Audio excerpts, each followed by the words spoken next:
அன்பு நேயர்களே, வீட்டில் அடுப்பங்கரை இருப்பதும் அடுப்பு இருப்பதும் மறந்துதான் போயிற்றா?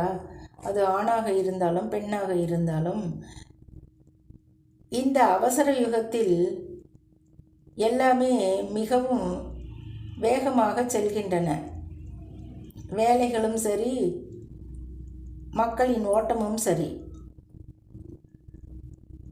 யாரையும் குற்றம் சொல்லவில்லை. நமக்கு தெரிந்ததை நாம் செய்து கொள்ளலாம் நேரம் கிடைக்கும் பொழுது. சமீபத்தில் வெளியில் ஒரு வேலை இருந்ததால் அவசர கதியில் கிளம்ப வேண்டியிருந்தது. கிளம்பும் அவசரத்தில் தண்ணீர் கூட எடுத்து செல்லவில்லை. போன வேலை உடனே முடிந்துவிடும் என்று நினைத்தால் சாப்பாட்டு வேலையை மதிய சாப்பாட்டு வேலையையும் தாண்டி நீண்டு கொண்டே சென்றது. சரி, வயிறு ஒன்று என்று இருக்கிறதல்லவா, ஒரு உயர்ரக ஹோட்டலுக்குள் நுழைந்து ஜூஸ் ஏதாவது சாப்பிடலாம், பழ ஜூஸ் என்று எண்ணினால் அங்கேயும் நீண்ட வரிசை. மதிய நேரம் என்பதால், அதாவது ஒரு 2 மணி இருக்கும். சாப்பாட்டுக்கும் வரிசை, அதாவது மேஜைகள் எல்லாம் நிரம்பி கல்யாண வீட்டில் பந்திக்காக நிற்போம் அல்லவா, அதுவே நமக்கு கூச்சமாக இருக்கும். அப்படி ஒரு வரிசை மெல்ல மெல்ல நகர்கிறது, அதுவும் மிகவும் ஆமை வேகத்தில். சாப்பிடுவர்களாய் இருக்கட்டும், வரிசையில் காத்திருப்பவர்களாய் இருக்கட்டும், சிறு வயது பிள்ளைகள் முதல் நடுத்தரத்திலிருந்து வயதான முதியவர்கள் வரை குடும்பமாக. சரி, வாரத்தில் ஒரு நாள் என்றால் பரவாயில்லை. வேலைக்கு போகும் ஆண்களும் பெண்களும் அழுத்துதான் போவார்கள்.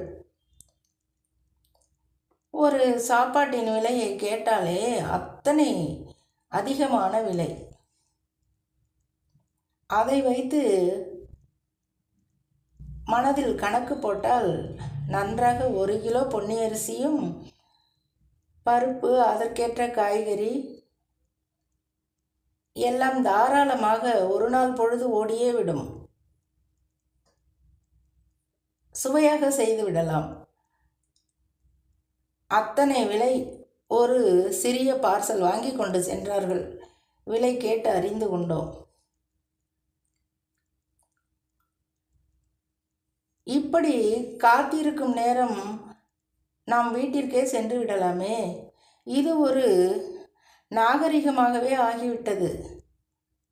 பெரிய ஹோட்டலில் சென்று சாப்பிட்டு விட்டு வருவது என்பது. முடியாதவர்களை சொல்லவில்லை. முடிந்த வரையில் நாம் செய்து சாப்பிடுவது நமக்கு உடல் ஆரோக்கியத்திற்கு நல்லது தானே அன்பு நேயர்களே. நம் கையால் ஒரு ரசமும் ஒரு காய் வறுவலும் இருந்தாலே போதுமே. அதுவும் ரசம் பக்குவமாக வைக்க தெரிந்தால் சூடான சாதத்திற்கு எந்த ஒரு தொட்டுக்கையும் வேண்டாம், சாப்பிட்டு விடலாம். இளம் தலைமுறையினருக்கு நாம் கற்றுக் கொடுக்கவில்லையா என்ற ஒரு சந்தேகம் எழுகின்றது. ஏன் இப்படி மாறிப்போனது? எல்லாமும் நம் கையில் தானே இருக்கின்றது. நாம் சமைத்து சாப்பிடும் உணவிற்கு ஈடாகுமா? ஒரு கஞ்சி சாதமாக இருந்தாலும் அத்தனை தூய்மையாக இருக்குமே. இதையெல்லாம் யார் சொல்லி புரிய வைப்பது? இலவசம் கொடுக்கும் இடத்தில் கூட்டம் நிற்கும் அல்லவா, அந்த நினைவுதான் அடியேனுக்கு வந்தது. கொஞ்சம் மனம் மாறினால் நல்லது அன்பு நேயர்களே.